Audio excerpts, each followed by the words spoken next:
ഈ കേരള തീരത്ത് കപ്പൽ അപകടങ്ങൾ ഉണ്ടായിട്ടുണ്ട്.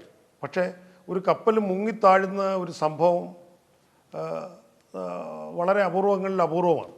അപ്പോൾ അങ്ങനെ ഒരു സംഭവം, ഈ കപ്പൽ എങ്ങനെ മുങ്ങി, ഈ ചോദ്യം ഇതാണ് നമ്മളിന്ന് ചോദിക്കുന്ന പ്രധാന ചോദ്യം. ഈ കപ്പൽ മുങ്ങാൻ കാരണം എന്താണ്?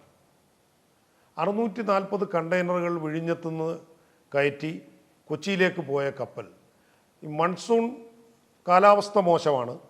ഈ കാലാവസ്ഥ മോശമായ സാഹചര്യത്തിൽ നിരവധി കപ്പലുകൾ, 10,000 25,000 കണ്ടെയ്നറുകൾ കയറ്റിയ കപ്പലുകൾ പതിവായി സഞ്ചരിക്കുന്ന കപ്പൽ പാതയിൽ മറ്റ് കപ്പലുകൾക്കൊന്നും ഉണ്ടാകാത്ത ഒരു അപകടം, പൂർണ്ണമായി മുങ്ങിപ്പോകുന്ന തരത്തിൽ ഈ MSC എൽസ എന്ന കപ്പൽ എങ്ങനെ മുങ്ങി? ഇതാണ് ചോദ്യം. ഇത് മുങ്ങാൻ കാരണം എന്താണ്? കപ്പലിൻ്റെ കേടുപാടുകളോ അല്ലെങ്കിൽ കപ്പലിൽ വെള്ളം കയറുകയോ അങ്ങനെയല്ല. ഈ കണ്ടെയ്നറുകൾ ചരിയുകയും അങ്ങനെ കപ്പലൊരു വശത്തേക്ക് പൂർണ്ണമായി ചരിയും. ഇതിൻ്റെ അകത്തുള്ള ഭാരത്തിന് ഇതിൻ്റെ സന്തുലിതാവസ്ഥയിൽ വന്ന വ്യത്യാസമാണെന്നാണ് ചൂണ്ടിക്കാണിക്കുന്നത്.